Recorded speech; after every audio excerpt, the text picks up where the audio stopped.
नमस्कार। आज हम पढ़ेंगे श्रीमद् भागवत गीता गीता प्रेस गोरखपुर अध्याय नंबर 4 श्लोक नंबर 42। संबंध पूर्व श्लोक में भगवान ने बताया कि ज्ञान के द्वारा संचय का नाश होता है और समता के द्वारा कर्मों से संबंध विच्छेद होता है। अब आगे के श्लोक में भगवान ज्ञान के द्वारा अपने संचय का नाश करके समता में स्थित होने के लिए अर्जुन को आज्ञा देते हैं। व्याख्या। पूर्व श्लोक में भगवान ने यह सिद्धांत बताया कि जिसने समता के द्वारा समस्त कर्मों से संबंध विच्छेद कर लिया है और ज्ञान के द्वारा समस्त संचय को नष्ट कर दिया है, उस आत्मपरायण कर्मयोगी को कर्म नहीं बातें अर्थात वह जन्म मरण से मुक्त हो जाते हैं। अब भगवान तत्समत पद से अर्जुन को भी वैसे ही जानकर कर्तव्य कर्म करने की प्रेरणा करते हैं। अर्जुन के हृदय में संचय या युद्ध रूप घोर कर्मों से मेरा कल्याण कैसे होगा और कल्याण के लिए मैं कर्मयोग का अनुष्ठान करूं अथवा ज्ञान योग का। इस श्लोक में भगवान इस संचय को दूर करने की प्रेरणा करते हैं, क्योंकि संचय के रहते हुए कर्तव्यों का पालन ठीक तरह से नहीं हो सकता और अज्ञान संभूतम पद का भाव है कि सब संचय अज्ञान से अर्थात कर्मों के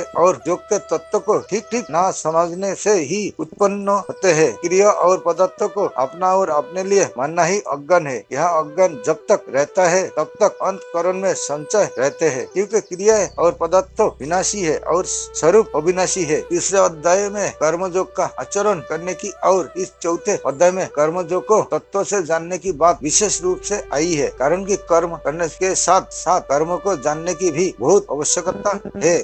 ठीक ठीक जाने बिना कोई भी कर्म बढ़िया रीति से नहीं होता। इसके सिवाय अच्छी तरह जानकर कर्म करने से जो कर्म बांधने वाले होते हैं वे ही कर्म मुक्त करने वाले हो जाते हैं। गीता चौथे अध्याय का 16वां और 32वां श्लोक। इसलिए इस अध्याय में भगवान ने कर्म को तत्व से जानने पर विशेष जोर दिया है। पूर्व श्लोक में भी इसी अर्थ में आया, जो मनुष्य कर्म करने की विद्या को जान लेता है उसके समस्त संशयों का नाश हो जाता है। कर्म करने की विद्या है, अपने लिए कुछ ना करना ही नहीं है। अर्जुन अपने धनुष बाण का त्याग करके रथ के मध्य भाग में बैठ गए थे। पहले अध्याय का 46वां श्लोक उन्होंने भगवान से साफ कह दिया था कि मैं युद्ध नहीं करूंगा। यह भगवान अर्जुन को योग में स्थित कर युद्ध के लिए खड़े हो जाने की आज्ञा देते हैं। यही बात भगवान ने दूसरे अध्याय के 48वें श्लोक में योग में स्थित होकर कर्तव्य कर्म कर पदों से भी कही थी। योग का अर्थ समता है। अर्जुन युद्ध को पाप समझते थे। गीता पहले अध्याय का 36वां और 35वां श्लोक। इसलिए भगवान गीता पहले अध्याय का 34वां और 45वां श्लोक। इसलिए भगवान अर्जुन को समता में स्थित होकर युद्ध करने की आज्ञा देते हैं, क्योंकि समता में स्थित होकर युद्ध करने से पाप नहीं लगता। गीता दूसरे अध्याय का 48वां श्लोक। इसलिए समता में स्थित होकर कर्तव्य कर्म करना ही कर्म बंधन से छूटने का उपाय है। संसार में रात दिन अनेक कर्म होते रहते हैं, पर उन कर्मों में राग द्वेष न होने से हम संसार के उन कर्मों से बातें नहीं वस्तु मिलित रहते हैं। जिन कर्मों में हमारा राग या द्वेष हो जाता है उन्हीं कर्मों से हम बातें हैं, कारण कि राग या द्वेष से कर्मों के साथ अपना संबंध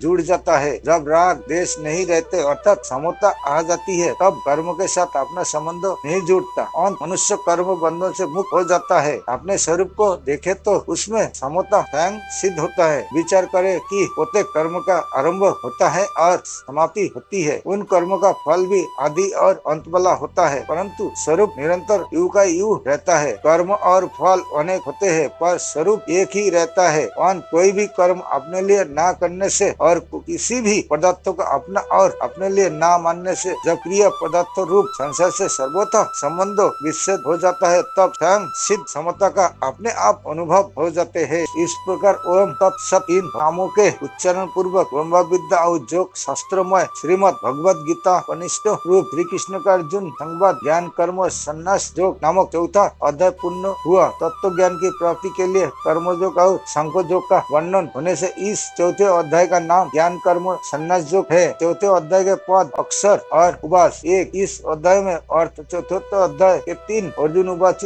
आदि पदों से 6 श्लोक के 511 और पुष्पिका के 13 पद है। इस प्रकार संपूर्ण पदों का जो 537 है। तो इस अध्याय के अर्थ चतुर्थ अध्याय के 7 अर्जुन उवाचु आदि पदों के बीच श्लोक के 1344 और पुष्पिका के 50 अक्षर है। इस प्रकार संपूर्ण अक्षरों का योग 1421 है। इस अध्याय के सभी श्लोक 32 अक्षरों के है। 3 इस अध्याय में 3 उवाच है, 2 भगवानु उवाच और 1 अर्जुन उवाच। चौथे अध्याय में उपयुक्त छंदो इस अध्याय के 42 श्लोकों में से 31वें और 38वें श्लोक के प्रथम चरण में तथा दूसरे 10वें 13वें और 40वें श्लोक के तृतीय चरण में नगन प्रयुक्त होने से ना विपुला, छठे श्लोक के प्रथम चरण में रगन प्रस्तुत होने से र विपुला और 24वें श्लोक में प्रथम चरण में तथा 30वें श्लोक के तृतीय चरण में भगन प्रस्तुत होने से ह विपुला संज्ञा वाले छंद है। शेष 33 श्लोक ठीक अर्थात अनुष्टुप छंदों के लक्षणों से युक्त है। नमस्कार।